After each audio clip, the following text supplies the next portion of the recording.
Koniska päällä. Järvinen, nyt tulee tikka kuitenkin hyvin päälle ja Järvinen on siinä vähän vaikeuksissa paineen alla. Rask tulee avustamaan ja sitten alkaa Karvisen ja Järvisen välien selvittely. Otto Karvinen on myöskin niitä miehiä, jotka eivät näistä tilanteista peruuttele ja kyllä siellä haluja nyt on lähteä vähän isompaankin.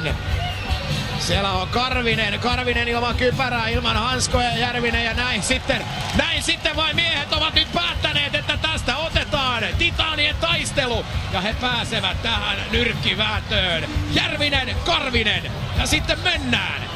Isot miehet vastakkain, Järvinen kääntyy jääpittaan ja vielä täräyttää, vaikka siinä on linjamiehet välissä, niin Järvinen kertaalleen ja hymyssä huulit siitä.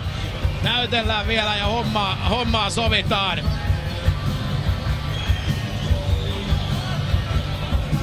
Se oli siinä. Joonas Järvinen, Otto Karvinen.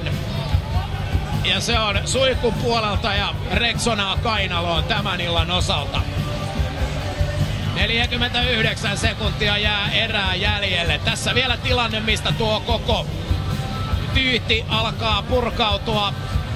Siinä Karvinen ottaa ensin vähän niskalenkkiin, sitten mennään ja hetken näyttää, että linjamiehet ovat jo välissä, mutta pojat ovat vain päättäneet, että nyt katsotaan tämä kortti loppuun asti.